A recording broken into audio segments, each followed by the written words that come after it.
15% reservation ప్రవేశపెట్టి ఆ reservation లో మనందరము కూడా కొద్ది గొప్ప చదువుకుని ఉద్యోగాలు సంపాదిస్తే దీన్ని ఆసరాన్ని కొన్ని ప్రభుత్వాలు తొత్తులుగా మారి మన యొక్క రిజర్వేషన్ ని భాగాలుగా విభజించి మనలోనే 59 ఉపకులాలను కూడా ఏబిసిడీల కింద వర్గీకరించి మన రిజర్వేషన్ ని తగ్గించే దాన్ని కుట్ర చేయడం జరిగిందని చెప్పి దానిలో భాగంగానే ఈ ముఖ్యమంత్రి ఈ టైంలో మాత్రమే ఈ అధికారం ముందు వస్తుంది సభగా మేము దృష్టి పెడుతున్నాం. మళ్ళీ చూసుకుంటే తెలంగాణ రేవంత్ రెడ్డి ఆయన అధికారంలో కాళేశ్వరం అనేది ఎప్పుడు కూడా వర్గీకరణ అందించేది కాదు. కానీ వచ్చిన తర్వాత మన నేను గురుగారు మీరు ఆంధ్ర శాస్త్రం కాబట్టి తెలంగాణ యూనివర్స్ అని చెప్పేసి ఆయన పెడతారు. కానీ తెలంగాణలో గట్ట వివేకానంద చాలా మంది స్వాతంత్రం ముందుకు వచ్చి వర్గీకరణ మీద అభిప్రాయం చేస్తారు. కానీ మన ఆంధ్ర రాష్ట్రంలో ఒక్క ఎమ్మెల్యే కూడా మనం చూసి సిగ్గుపడాల్సిన బాధ్యత ఆజాత ఉండే ఎమ్మెల్యేలు మంత్రులు చైర్మన్ చేత వాళ్ళు సిగ్గుపడాలి, జడ్పీ సిగ్గుపడాలి, మనం కాదు. ఇవాళ వేది మీద నమ్మకం సర్పంచులు 60 సర్పంచ్ ఉన్నారు, 2 ఎంపీడీసీలు ఉన్నాం. మేము ధైర్యంగా ఇవాళ సర్పంచ్ గా మా స్వాతంత్ర సరైన నిర్ణయం ఏమంటే కేవలం మేము మాల జాతి కాబట్టి మేము చైర్మన్ మేము సర్పంచ్ అయ్యాం. ఇది గంటా పరంగా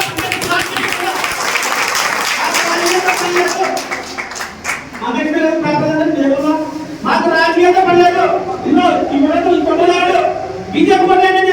ఎస్సీ వర్గీకరణ జగన్మోహన్ అంటే ఎస్సీ వర్గం జరగదు. అదేవిధంగా మీరు కనుక బీజేపీ ఓటేయాలని చెప్పేసి మా అందరికీ కేవలం రిజర్వేషన్ మీద దాడి జరుగుతున్నాయి. ఇది కేవలం వర్గీకరణ అంశం కాదు, ఇది పూర్తిగా రిజర్వేషన్ అంశం మీద దాడి జరుగుతుంది. రేపు ఈ జాతిని తీసుకెళ్లి మరి మాది సభ్యుడు క్రైస్తవ జాతిని తీసుకెళ్లి మనోమంత్రి వేసే బయటలో పడము దయచేసి గమనంలో పెట్టాలని కోరుకుంటూ మరి వేది మీద చాలా మంది ఉన్నారు.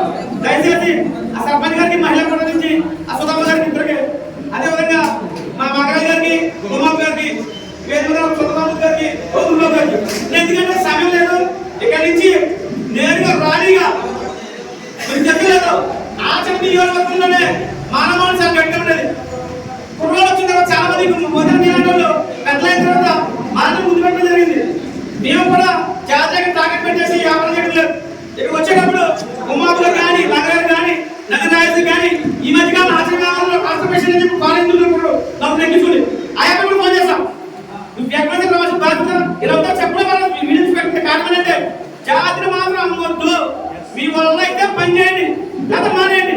అంతే తప్ప మానవహాని పేరుతో భీమరావు దండాలు చేయడం, పాదాలు దండాలు చేయడం, వసూలు చేయడం ఉద్యమం చేసిన నాయకులు మాట్లాడుతున్నారు. దయచేసి దాని వల్ల జాతి విచ్ఛిన్నమైపోతుంది.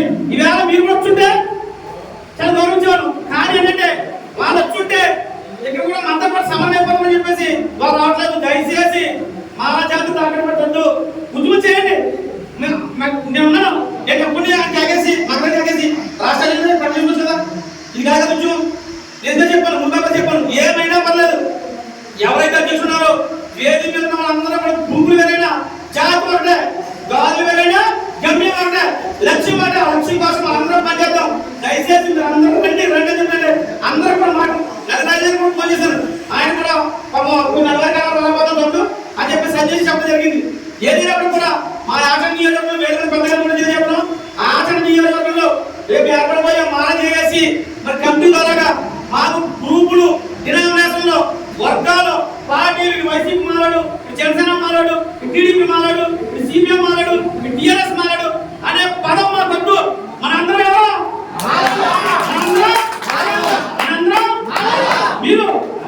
మీరు మనంతా మాల జాతి ఉన్నతి కోసం, మాల జాతి అభివృద్ధి కోసం, మాల సంక్షేమం కోసం రాజకీయ పార్టీ చేత పక్కన పెట్టి మేము సైతం మీ ఎవరు వేసుకుని ముందుకు చెప్పి తెలియజేసుకుంటూ మరి మాకు అభిప్రాయం కనిపించారు.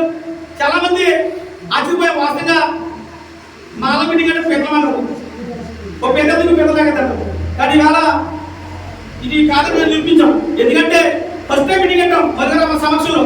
కానీ చెప్పకుండానే చాలా మంది గ్రూపులో మెసేజ్ పెడితే చాలా మంది సిబ్బందికి వచ్చారు. చాలా మంది మన దగ్గర ఎన్నో సార్లు తిరుగుతున్నారు అసలు మీటింగ్ అంటాం అవునా కదండి. కానీ ఇవాళ మేము పిలిచాం రెండు బాబు అంటే ఎప్పుడైనా సరే దెబ్బ తెలియదు వరకే, ఇవేం దెబ్బ తెలియదు వరకే. కానీ అసలు బాధ ముందుంది ముసలి పండుగ. రాబోయే రోజుల్లో ఈ వర్గీకరణ కూర్చుని మనం ఎదుర్కోవాలంటే మనందరూ కూడా ఏకమైన అవసరం. కుటుంబంలో సమస్య సరిదిద్దుకుని మనందరూ గ్రూప్ అయ్యి ఇవాళ ఈ జనం ఈ సెంటర్ నుంచి నడుచుకుంటూ మన ఆశా సెంటర్కి వెళ్తే అటు ప్రతిపక్ష పార్టీలు కానీ ఇంటెలిజెన్స్ కానీ పోలీస్ డిపార్ట్మెంట్ కానీ ఇది పడిపోతుంది. ప్రతి ఒక్కరు చూస్తారు. రాజకీయ పార్టీ ఇవాళ చెప్తున్న వేదిక మీద ఉంది. ఏ రాజకీయ పార్టీ కూడా మన మనసు మీకు తెలియజేస్తున్నాం. అది వైఎస్ఆర్ అవ్వచ్చు, టీడీపీ అవ్వచ్చు, జనసేన అవ్వచ్చు, ఎవరి పార్టీ గారు పోవడం మీకు దాంట్లో జాతి వచ్చేటప్పుడు మాత్రం కంపల్సరీ పనిచేయండి. అవసరమైతే ఈ ఉద్యోగం మేము ప్రవేశంలో పద్ధతి పక్కన పెడతాం. మరి రాజకీయ పార్టీ కన్నా కులమే తప్పదని చెప్పేసి మేమందరం నమ్ముతున్నాం. దాన్ని మీరు కూడా ఏకీ మీద వచ్చని కోరుకుంటూ మరి వేదిక మీద ఉన్న పెద్దలు కూడా మీరు అడగకుండా ఏ రాజకీయ పార్టీకి మద్దతు ఇవ్వద్దు. మీరు మద్దతిచ్చే ముందు అలాంటి ఇటువంటి అందరూ అభిప్రాయం తెలుసుకుని మాత్రం మీరు మద్దతు ఇవ్వదు తప్ప ఒక రాజకీయ పార్టీకి అది జగన్ అవ్వచ్చు, చంద్రబాబు అవ్వచ్చు, పవన్ అవ్వచ్చు, ఎవరైనా అవ్వచ్చు, ఏ రాజకీయ పార్టీ మద్దతు ఇవ్వదు. ఇవాళ బీజేపీ మన కాదంటుంది, వైఎస్ఆర్ పార్టీ మన కాదంటుంది, జగన్ చంద్రబాబు మన కాదన్నాడు, సిపిఎం మన కాదన్నాడు. మరి జనసేన పవన్ కళ్యాణ్ రాశాడు, ఆయన కూడా ఎస్సీ వర్గీకరణ అన్నాడు. ఒకసారి కేంద్రీయ కోణం చాలా సామాన్యులను వారగించాడు. మనం కూడా వారగిస్తున్న సమావేదిగా తెలిసి జ్ఞానంతో రాజకీయాలకు వచ్చి జాతిని విచ్ఛిన్నం చేయాలంటే మరోసారి మహారాజు సత్తా చూసి సిద్ధంగా తెలియజేసుకుంటూ మరి సమాజం తెచ్చి ఒకే ఒక నిమిషం దుర్గారు దయచేసి మనం గీలేస్తాం మాట ఎక్కువ మాట్లాడతాం. ఒకే ఒక నిమిషం మాట్లాడుకోబోతున్నాం. శివసాగర్ గారు విశిష్ట అతిథిగా వస్తే పిల్లాడు అక్కడ ఎవరో చివరి పిల్లాడు క్లాసులు అందించడానికి, పేపర్లు అందించడానికి పిల్లాడు ఉన్నాడు. ఆ పిల్లాడిని ప్రతి పద్మారావు గారికి మాట్లాడుతూ పుంకాలుగా మాట్లాడుతూ నోరు పరమాడితే కృష్ణ పరమని మంచినీళ్ళు కావయ్యా అని అడిగి ఆ పొలాన్ని అడిగితే అక్కడ ఉన్నటువంటి సత్య క్లాసులో మంచినీళ్ళు తెచ్చుకున్న ఆ పిల్లాడు కృష్ణగా ఆయన నామకరణం చేస్తే ఈ ఆసంటలోనే ఉద్యమ పాఠాలు నేర్చుకుని, ఈ ఆసంటలోనే ఉద్యమ ఘటాలు నేర్చుకున్నటువంటి ఆ పిల్లాడు ఎవరైతే ఉద్యమం నేర్పారో, ఎవరైతే వానమాలు నేర్పారో, ఏ తల్లి పాలైతే తాగాడో ఆ తల్లి పాలనే ఉత్తడానికి తయారైపోయిన వాడే మందకృష్ణ ఆయనకి పేట వేసింది ఆసంట ఘటాలు తెలియజెప్పడానికి మాట సంబోధించడం జరిగింది.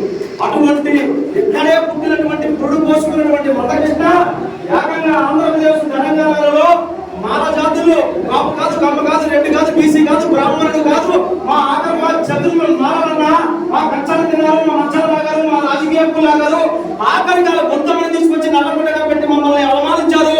ఉరుకోను మాలలకు నల్ల పర్సనే వదిలే కానీ మాల పట్టమంటే ఒరే మధ్యవేని మంద మాలలు ఎక్కడ నీ సొమ్ము తిన్నారు.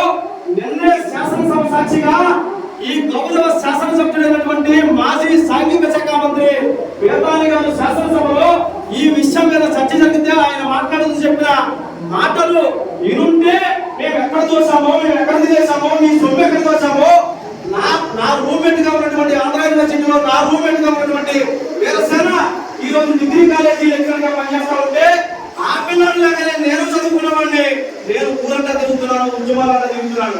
మాదిగ పిల్లలకు ఉద్యోగం రాలేదా, మాదిగ పిల్లలకు చదువుకోలేదా, మాదిగ పిల్లలు నారా అన్నం లేదా, మాదిగ పిల్లలకి నారా స్కాలర్షిప్ రాలేదా, మాదిగ పిల్లలకి స్కాలర్షిప్ ఆపేసామా, ఉద్యోగం ఆపేసామంటే చంద్రబాబు గారి కుట్ర ఇక్కడ తెలుసుకోవాల్సిన పరిస్థితి. నువ్వేమో గద్దెనెక్కడానికి ఏ గట్టైనా కలుస్తావు చంద్రబాబు నాయుడు. నువ్వు గద్దెనెక్కడం కోసం బీజేపీ పెద్దగా ఉన్నటువంటి నరేంద్ర మోడీకి పెళ్ళలేదని చెప్తావు, సన్నాసం చెప్తావు, సౌకుమారని చెప్తావు. కానీ అధికారం ఎక్కడం కోసం ఆ పెళ్ళం లేని కాళ్ళు పట్టుకున్నావు, ఆ పెళ్ళం లేని జాగీరం చేసావు.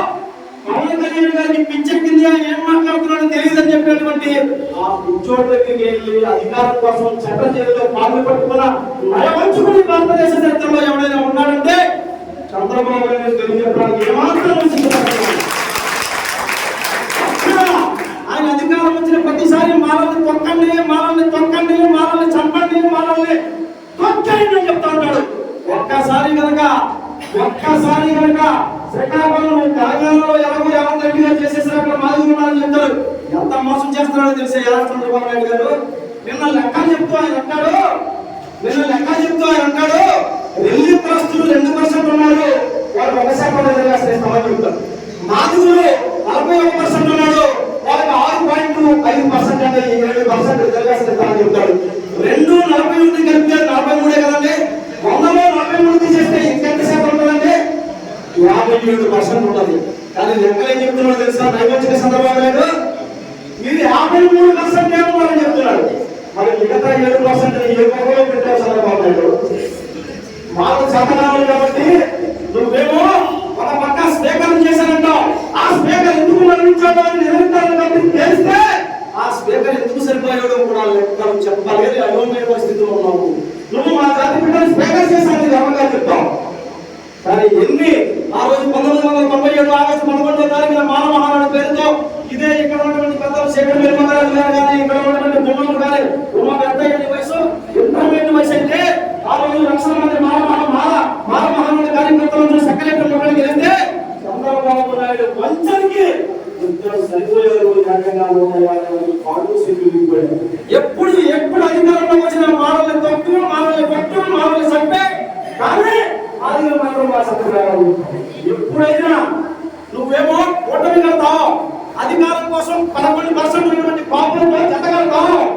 మా పక్కన మేము కోటకెళ్తూ రాజ్యాధికారం వైపు వేస్తే మీరు రాజ్యాధికారానికి పనికిరారు, మీరు పాలేలుగానే ఉండాలి, మీరు మా పాలేలుగానే పట్టాలని చెప్పి నాకు మాత్రం శిక్షాకరించేమని చెప్తాను. ఈ మందకృష్ణ గారు మాట్లాడుతున్నారు. ఇందులో జగన్మోహన్ రెడ్డి గారు అంటే వర్గీకరణ అసలు ప్రసక్తే లేదట. ఆయన మనకి కలగట్టింది ఏమీ లేదు. ప్రయత్నం చేస్తారో ప్రతి ఒక్కరికి తెలుసు. కానీ ఇప్పుడు చాలా మన ఎస్సీకి సంబంధించి మన బ్రతుకులకు సంబంధించి అసలే మనగా ప్రోగ్రెస్ ఉందా లేదా అనేది చక్కగా మాటలో అడిగారు చెప్పడం జరిగింది. కానీ మనకు ఏంటంటే ఎవరైనా చేస్తే నాకు చేసుకుంటారా మనకి ఇంకా అలా తెలమంటే ఒక చేసిన అందరితో సంబంధించిన మనకి వెళ్ళిపోతాం. కానీ అలా నుంచి ఆ ఉండడం ప్రతి ఒక్కరు కూడా ఈ ఎస్సీ విధంలో ప్రతి ఒక్కరు పాల్గొనాలి. మరి ఆ రోజు డాక్టర్ బిఆర్ అంబేద్కర్ ఎక్కడో ఎక్కడైనా పొలంలో ఉండి ఎక్కడో ముందుగా ఉండి చదువుకుంటానని ఆయన ఆడుకుంటే బయట కూర్చోబెట్టడం మంచి ఇవ్వబడడం ఇదంతా నాకు అవసరమా చదువు గురించి అంతగా తెలుసులే. ఆ రోజు ఆ మంది ఎదుగుంటే ఈ వేళ మన బ్రతికేటప్పుడు ఉండేది కాదు. ఎంతో మంది బలవంతులు అగ్రకులపాలు ఉన్నవాళ్ళు ఆయన ఎంతో దాడి చేస్తారు. ఎంతో దాడి చేసినప్పటికీ కూడా సాక్షి సమాధానంలో ఖచ్చితంగా తరం తప్పదని ప్రతి ఒక్కరికి కూడా చదువుకుని ఉద్యోగంలో ఎంతో జ్ఞానవంతులయ్యి ఆ ఉద్యోగంగా మరి ఆయన అందరినీ ఎదుర్కొని ఆ రోజున రాజ్యాంగంలో రాసిన యొక్క మన గురించి కొనుగోలు ప్రధాన బట్టి ఈ రోజు మమ్మల్ని అడగలుగుతున్నాం. ప్రతి మాటలంటే ప్రతి ఒక్కరికి సులభ ఏంటంటే మనం ఇంట్లో ఉన్నా లేకుండా కొత్తగా ఉండడం నలుగురిగా గౌరవంగా తిరగాలి, మురుగుగా ఉండాలని మంచిగా మంచి వస్త్రాలు వేసుకుని తిరగడం వాళ్ళకి ఇష్టం ఉండదు. మనల్ని అందరూ కావాలనుకుంటున్నారు. కానీ మన మాట్లాడు ఒక మానవుడు కొన్ని అడిగితే ఆ శివుడికి ఆయన ఎలా మాట్లాడతారో ఇవన్నీ మనకి సంరక్షించాలని మనం నిర్ణయించుకోవాలి. మనం ఎక్కడైతే చెప్పాలని చూస్తున్నారో అక్కడి నుంచే మనం మొదలెట్టి మానే మహాలక్ష్మై అదే లక్ష్యానికి మనం తీసుకొచ్చేదాన్ని ప్రారంభించుకోవడానికి మనం నేను రావాలని మరి మీ సహోదరుగా నన్ను పాటించుకుంటూ ఇటువంటి మనకి కులానికి సంబంధించిన మీటింగ్ లో ప్రతి ఒక్కరూ కూడా పాల్గొంచుకోవాలి. తెలియపరచాలి. ఈ మాల అనేది ఏంటో అనేది అందరూ కూడా తెలియజేయాలని మనకు రావాల్సిన అన్ని కూడా మన చాలాకి మన అంబేద్కర్ రాష్ట్ర ముందు సాగుకోవాలని కోరుకుంటూ నాకు ఎప్పుడైతే అధికారంలో వచ్చాడో ఎప్పుడు ఉంటే అధికారంలో ఉన్నప్పుడు మానవ ఇదే పద్ధతి తప్ప వేరే పరిష్కారం లేదు.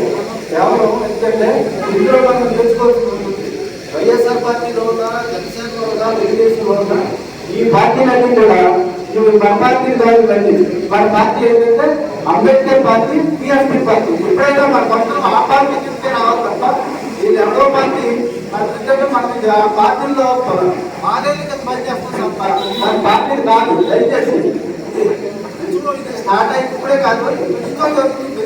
అంటే ఈ మధ్యకాలంలో ఏంటంటే కొంతమంది బ్రోకర్లు తయారయ్యారు. మహానాడు బ్రోకర్స్ ఎక్కువ వాళ్ళకి ఏంటంటే బ్రోకర్లు ఎంతసేపు మనకు కారు కావాలి, దాంట్లో మనుషులు కావాలి. దయచేసి ఇటువంటి వాళ్ళందరినీ పక్కన పెట్టి మనకి ఎవరైతే చైతన్యంగా ఉంటారో వీళ్ళంతా ముందుకు వచ్చి ఇది అంతం కాదు, ఇది ఆరంభం, ఇప్పుడే స్టార్ట్ అయింది. ఇంకోటి ఏంటంటే రేపు మన మాదిగలు కూడా మనతో కలిసి వచ్చే పరిస్థితి ఉంది. ఎందుకంటే మాదిగల్లో కూడా కొంత అన్యాయం జరిగింది. ఎలాగంటే మందాకృష్ణ చుట్టి ఇప్పుడు ఎందుకంటే తెలంగాణలో మాది కూడా కుక్కలాలు మానవతో కలిసి రావడానికి సిద్ధంగా ఉన్నాయి. ఎందుకంటే మమ్మల్ని అన్యాయం చేశాడు మందాకృష్ణ, ఓన్లీ మాదిరికే జరుగుతుంది కాబట్టి దయచేసి రాబోయే రోజుల్లో ఇక్కడ మాత్రం కూడా మనకు కలిసి వస్తారు. ఏ కంగారు పడవలసిన పని లేదు. దయచేసి మనకి ఇంకా ఈ రిజర్వేషన్ అనేది ఇంకా పెంచవలసిన కార్యక్రమం ఉంది. దాంట్లో కూడా మా వర్గం పార్టిసిపేట్ చేసి ఇది ఇంకా ముందుకు తీసుకెళ్తారని మీకు వచ్చినటువంటి ప్రతి వాడికి నా ధైర్యం తెలియజేసి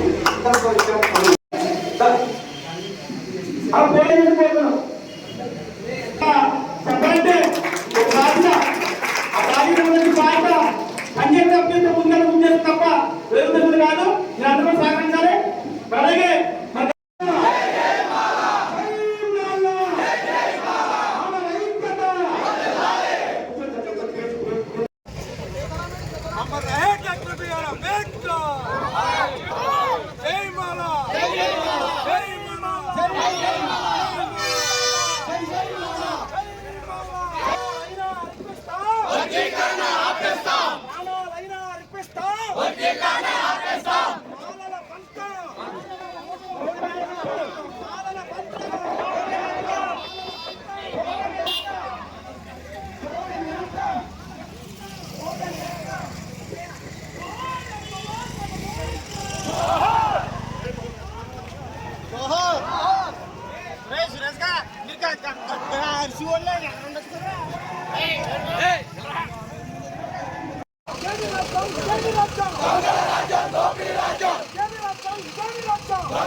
అందరికీ జైబే. ఈరోజు పశ్చిమ గోదావరి జిల్లా ఆచంట నియోజకవర్గం ఆచంట గ్రామంలో మాల మహానాడు మాల సంఘాల జేఏసీ ఆధ్వర్యంలో ఎస్సీ వర్గీకరణ వ్యతిరేకంగా ఇక్కడ మేము ర్యాలీ చేసి నిరసన కార్యక్రమం చేయడం జరుగుతూ ఉంది. ఆగస్టు 1వ తారీఖు 2024లో సుప్రీంకోర్టు తీర్పు ఇచ్చింది. ఏమని? ఎస్సీలో ఎవరైతే బ్యాక్వర్డ్ ఉన్నారో వారిని కులగణన చేసిన తర్వాత వారికి ఇంపార్టెన్స్ ఇవ్వండి, అంతేకాకుండా క్రిమినల్ పాటించండి అని చెప్పింది. అయితే చెప్పిన వెంటనే రేవంత్ రెడ్డి గారు, తెలంగాణ ముఖ్యమంత్రి, ఆంధ్రప్రదేశ్ ముఖ్యమంత్రి చంద్రబాబు నాయుడు గారు ఇద్దరు కూడా మేము వర్గీకరణ చేసేస్తాం, మేము వర్గీకరణ చేసేస్తామని చెప్పి పెద్ద పెద్ద మాటలు చెప్పారు. మీకు మాలంటే అంత వివక్ష ఎందుకని అడుగుతా ఉన్నాను నేను. వర్గీకరణ అనేది ఎందుకు వచ్చింది? అసలు వర్గీకరణ చేయవలసిన అవసరం ఏముంది? వర్గీకరణ చేయడం రాజ్యాంగ విరుద్ధం అని చెప్పేసి 2004లో సుప్రీంకోర్టు తీర్పిచ్చింది. అలాగే 97, 98లో చంద్రబాబు నాయుడు గారు వర్గీకరణ చేశారు. దానివల్ల ఒరిగింది ఏమీ లేదు. తర్వాత వర్గీకరణ కొట్టేయడం జరిగింది. మరలా ఆయన వర్గీకరణ అనేది భుజాన్ని వేసుకుని అధికారంలోకి వస్తే వర్గీకరణ చేస్తానని చెప్పడం, ఆయన వచ్చిన తర్వాత మళ్ళీ మొదలు పెట్టడం, మందకృష్ణకి కోట్లాది రూపాయలు ఇచ్చి ఆయన్ని ఉద్యమానికి సహకరించడం, మాలను అనదొక్కి ఏదో రకంగా రిజర్వేషన్ తీసేయాలని చెప్పేసి ఈ రాష్ట్ర ముఖ్యమంత్రి, తెలంగాణ ముఖ్యమంత్రి కుట్ర చేస్తూ ఉన్నారు. మేము ఒకటే చెప్తున్నాం, ఎంఆర్పిఎస్ నాయకులకి మనందరూ కలిసి ఉంటే రాజ్యాధికారం వస్తారు తప్ప వర్గీకరణ రాజ్యాంగ విరుద్ధం తీర్పు చెప్పింది. ఆర్టికల్ 341 ప్రకారంగా వర్గీకరణ చేయడం కుదరదని చెప్పడం, అంతేకాకుండా పార్లమెంట్ ఉపసభ్యులు కూడా సపోర్ట్ చేయాలని చెప్పడం, ఇదంతా కూడా జరుగుతున్న క్రమంలో మీరు దొడ్డుదారిన ఏదో వర్గీకరణ చేసి వారిని సాటిస్ఫాక్షన్ చేయడం వల్ల ఉపయోగం లేదని రాష్ట్ర ముఖ్యమంత్రులిద్దరికీ తెలియజేస్తున్నాను. వర్గీకరణ అనేది తేని తట్టు, మేము దాన్ని మీరు టచ్ చేశారు. గతంలో చంద్రబాబు గారు ఓడిపోయారు ఘోరంగా. మరలా అదే పరిస్థితి వస్తుంది. మీ అబ్బాయి భవిష్యత్తు పోగొడుతున్నారు. మీరు అబద్ధాలు చెప్తున్నారు, అబద్ధాలు చెప్పి అధికారులకు వస్తున్నారు. అధికారులు వచ్చిన తర్వాత అభివృద్ధి సంక్షేమం మర్చిపోతా ఉన్నారు. ఎస్సీల మధ్య చిచ్చు పెట్టి ఒక వర్గాన్ని శాంతి పొందాలని చూస్తున్నారు. ఇది చాలా దుర్మార్గం. మీకు చేతనైతే రిజర్వేషన్ శాతాన్ని 22 పెంచాలని మేము డిమాండ్ చేస్తా ఉన్నాం. అలాగే మీరు హామీ ఇచ్చారు 28 పథకాలు నేను పునరుద్ధరిస్తానని చెప్పారు. అవి కూడా పునరుద్ధరించండి. ఎస్సీలకి మేలు చేయండి. అంతేకాదు కీడు చేస్తే రాబోయే స్థానిక సంస్థల ఎన్నికల్లో మాలలందరూ కూడా పూర్తి చెబుతారు హెచ్చరిక చేస్తా ఉన్నాం. మీరు మా మీద పగ ఉంది, మరి ఎందుకో తెలియదు. కానీ నిన్న పవన్ కళ్యాణ్ గారు ఒకటే చెప్పారు, అసలు వర్గీకరణ అనేది తయారు చేసి స్క్రిప్ట్ తయారు చేసి మందకి నిలబెట్టింది చంద్రబాబు నాయుడు గారని. అంతేకాకుండా వర్గీకరణ అనేది చేయించిందేమో మోడీ గారని. మీకు మా మాలలంటే ఏంటి, మాలల మీద కక్ష ఉన్నట్టుగా నటిస్తూ మొత్తం ఎస్సీ రిజర్వేషన్ తీసేయడానికి కుట్ర చేస్తూ ఉన్నారు. మీరు మోడీ గారు కానీ ఇక్కడ ఉన్న చంద్రబాబు కానీ రేవంత్ రెడ్డి కానీ ఎన్ని కుట్రలు చేసినా సరే లాస్ట్కి రాజ్యాంగం ప్రకారంగా ఎస్సీ వర్గీకరణ కొట్టేయడం తథ్యం.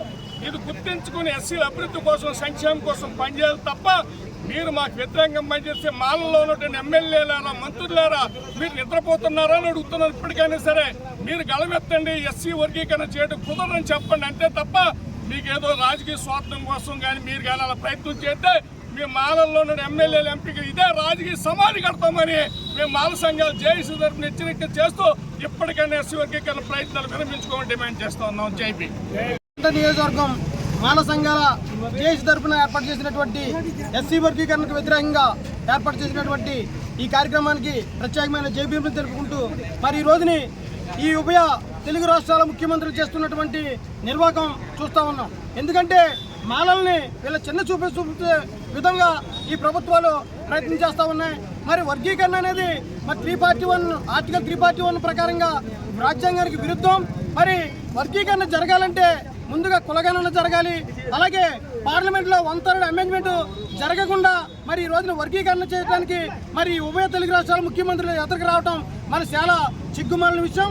ఎందుకంటే ఆ రోజున గతంలో సుప్రీంకోర్టు తీర్పు ఇవ్వడం జరిగింది.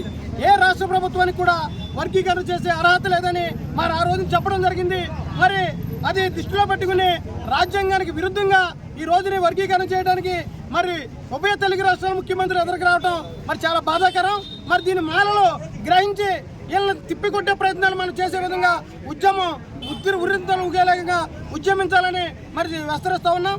అంతేకాకుండా మరి ఈ రోజుని మాలలు కేవలం వైఎస్ఆర్ పార్టీకి ఓటేశారనే కక్ష సాధింపు చర్యగా మాత్రమే ఈ వర్గీకరణ చంద్రబాబు నాయుడు మరి ఎదురుకు తీసుకురావడం జరుగుతుంది.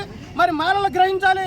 మరి 97-98లో మరి మాలల పంతం చంద్రబాబు అన్న నినాదంతో ఆ రోజునే చంద్రబాబు నాయుడు గారు అధికారం కోల్పోవడం జరిగింది. మరి ఆ విషయాన్ని మరిచి మళ్ళీ మరొకసారి వర్గీకరణకు ఎదురు రావడం మరి చంద్రబాబు నాయుడు గారు గ్రహించుకోవాలి. ఈ కూటమి ప్రభుత్వానికి మేము హెచ్చరిస్తా ఉన్నాం. భవిష్యత్తు కాలంలో మాలల సత్తా ఏంటో చూపిస్తాం. మీ కూటమి ప్రభుత్వాన్ని మీ కూకటి వేలతో పగిలిస్తామని మేము మాల మహానాడు తరఫున హెచ్చరిస్తా ఉన్నాం. మరి ఈ రోజుని రాజీ నిరంజన్ మిశ్రా నివేదిక ఆధారంగా కేవలం తప్పుల తడకతోటి కూడినటువంటి నివేదికను ఆధారంగా మరి మొన్న 17వ తారీఖున ఈ రాష్ట్ర కేబినెట్ మరి వర్గీకరణ ఎదురు తీసుకురావడం మరి చాలా సిగ్గుమాలిన విషయం. వెంటనే ఆ ప్రయత్నాలు విరమించుకోవాలని మేము హెచ్చరిస్తూ ఉన్నాం. లేదంటే భవిష్యత్తు కాలంలో మాలల పంతానికి ఈ కూటమి ప్రభుత్వం గురుకాక తప్పదు. ఈ కూటమి ప్రభుత్వానికి తగిన బుద్ధి చెప్తాం. వచ్చే ఎన్నికల్లో కూటమి ప్రభుత్వాన్ని మట్టి కనిపిస్తామని మాల మహానాడు తరపున హెచ్చరిస్తా ఉన్నాం.